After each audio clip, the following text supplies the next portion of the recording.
నిజాంపేట మండల పరిధిలోని నందిగామ గుడ్ ఫెఫర్డ్ స్కూల్లో బుధవారం ఎస్ఐ శ్రీనివాసరెడ్డి ఆధ్వర్యంలో విద్యార్థులకు మాదక ద్రవ్యాలు సైబర్ నేరాలపై అవగాహన కల్పించారు.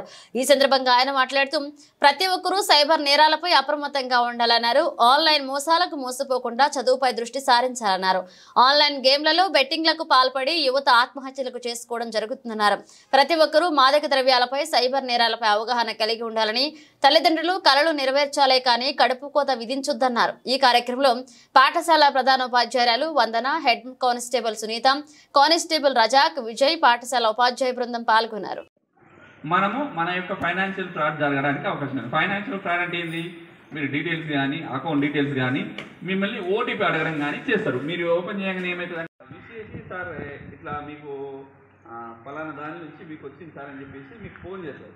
విషయం కాదు ఏమని, నేను బ్యాంక్ ఎంప్లాయీని అని చెప్పేసి, లేదంటే మీ ఏటీఎం కార్డు ఎక్స్పైర్ అయిందని చెప్పేసి కావచ్చు, లేదంటే మీకు ఫోన్ రావడం కావచ్చు, ఓటీపీ రావడం కావచ్చు. మీరు లింక్ చేసిన తర్వాత ఆ ఓటీపీని దాన్ని ఫిల్ చేయమంటారు. మీరు ఓటీపీ పంపగానే ఏమవుతుంది, మీ బ్యాంకు అకౌంట్ ఉన్న దాన్ని హ్యాక్ చేసి మీ అకౌంట్లో ఉన్న డెబిట్ కార్డు అంటే ఏంటి? ఏటీఎం కార్డు ఉంది కదా, అందరికీ తెలిస్తే ఏటీఎం కార్డు అంటే దాన్ని debit card. Welcome sir, good morning sir అని చెప్పేసి అన్నారా లేదా? అది విషింగ్, అంతేనా కదా?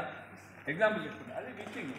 అట్లా విధంగా ఏం చేస్తారంటే, విషింగ్ కార్డుతో ఏం జరుగుతుంది జనరల్గా, ఎవరికి డీటెయిల్స్ పంపిస్తున్నావు, ఎవరైతే అఫెండర్ ఉన్నాడో అతనికి మీ యొక్క డీటెయిల్స్ అన్ని ఫిల్ చేయమన్నారు.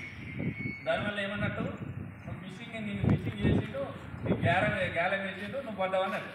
అర్థమవుతుందా?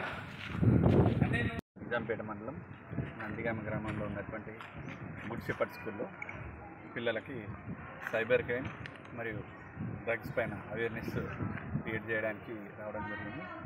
పిల్లలు చాలా యాక్టివ్గా పార్టిసిపేట్ చేశారు.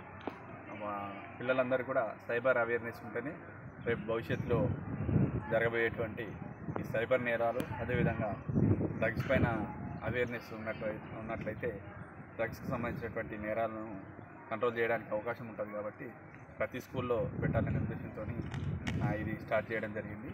ఈరోజు గుడ్ షెపర్డ్ స్కూల్లో చేయడం జరిగింది. ప్రతి పిల్లలు కూడా వాళ్ళ తల్లిదండ్రులు కన్న కళలను నిజం చేయాలనే ఉద్దేశంతో పనిచేయాలి, కానీ వాళ్ళ యొక్క కళలను వమ్ము చేయొద్దని చెప్పేసి వారికి తెలిసి ఉండాలి. అదేవిధంగా అదే విషయాన్ని ఈరోజు తెలియజేయడం జరిగింది. ఎవరు కూడా డ్రగ్స్ బారిన పడద్దు. అదేవిధంగా సైబర్ ఫ్రాడ్స్ కూడా ఎక్కువ అవుతున్నారు కాబట్టి సైబర్ క్రైమ్ పైన కూడా అవేర్నెస్ క్రియేట్ చేయడం జరిగింది.